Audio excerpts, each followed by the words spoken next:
Assalamualaikum warahmatullahi wabarakatuh. Okey, baik anak-anak. Tahniah, anak-anak telah pun berjaya mengikuti pembelajaran Al-Quran ataupun tasmik bersama dengan Ustazah sebentar tadi.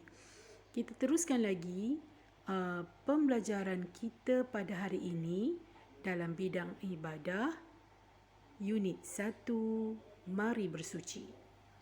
Pada minggu lepas kita telah pun mengenali beberapa kategori najis. Ya, najis mughallazah, najis mutawassitah dan najis yang paling ringan iaitu najis mukhaffafah.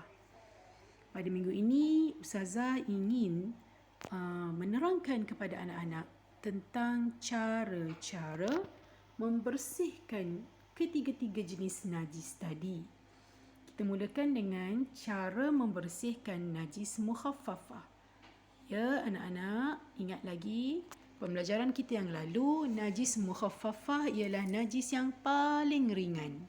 Dan contoh najis mukhaffafah ini ialah air kencing bayi lelaki yang berusia 2 tahun ke bawah yang hanya minum susu ibunya sahaja. Ya, ingat air kencing bayi lelaki. Dia tak minum benda lain, dia tak makan benda lain kecuali susu ibunya sahaja. So, bagaimana cara kita nak menyucikan najis tersebut? Okey, pertama hendaklah kita buang najis tersebut. Lap air kencing dahulu. Contoh, air kencing tersebut ada di atas lantai.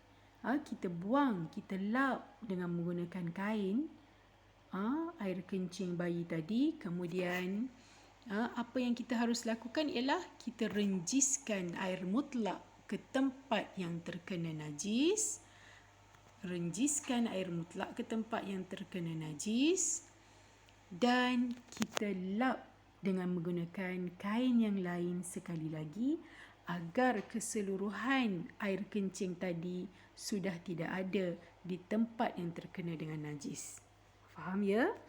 Okey, bagus. Najis yang kedua iaitu najis mutawassitah. Ya, apa dia ada najis mutawassitah ni anak-anak? Ya, najis mutawassitah ialah najis yang keluar daripada kubul ataupun dubur ataupun yang keluar daripada sistem penghadaman. Ya, tak kiralah ya najis manusia ataupun najis haiwan, muntah, darah, nanah, ya air kencing, tahi, manusia ataupun haiwan dan haiwan tersebut bukanlah babi ataupun anjing. Ya, semua tadi, semua yang Ustazah sebutkan tadi masuk dalam kategori najis mutawassitah. Okey, cara kita nak menyucikan najis mutawassitah ini ialah pastikan najis yang terkena, sebagai contoh dalam gambar ini, ya najis tersebut terkena di bahagian seluar. Bahagian seluar, kita haruslah menghilangkan najis tersebut terlebih dahulu. Ya, katakanlah ya di seluar ini ada tahi kucing contohnya ya. Tahi kucing masuk dalam kategori najis mutawassitah iaitu najis pertengahan. Buang terlebih dahulu tahi kucing tadi di seluar tersebut. Kemudian hendaklah kita basuh dengan menggunakan air mutlak sehingga hilang kesannya, warnanya, baunya dan rasa. Perlu diingat ya, seluar yang terkena tahi kucing tadi sebagai contoh Ustazah bagi, boleh kita hilangkan juga dengan menyapu sabun ataupun memberus dengan cara menyentalnya dengan menggunakan sabun dengan tujuan untuk menghilangkan kesan najis tersebut sehingga hilang warnanya, baunya dan rasa. Rasa bukanlah rasa dengan lidah tetapi rasa dengan sentuhan tangan. Jika masih lagi ada rasa kesat ataupun kita dapat rasa lendir daripada najis tersebut, maka hendaklah kita mengulang basuhannya sehingga kita yakin ia bersih. Okey, faham ya? Manakala najis mughallazah pula, ya, najis mughallazah adalah najis yang paling berat.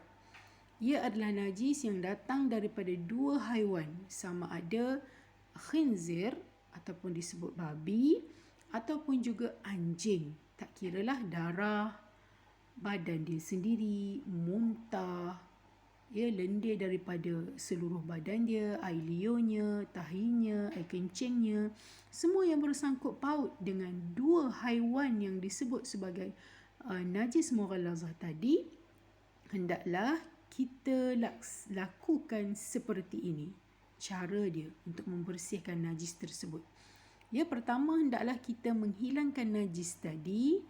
Mungkin contoh saya bagi, anak-anak terpijak tahi anjing.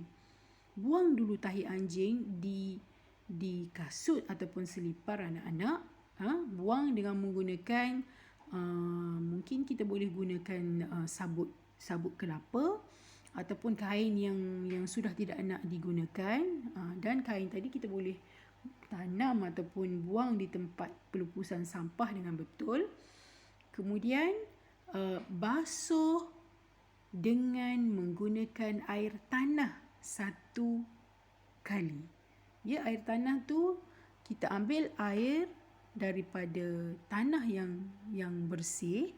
Yang bersih di sini maksudnya tanah yang tidak dipijak, tanah busuk yang kita yakin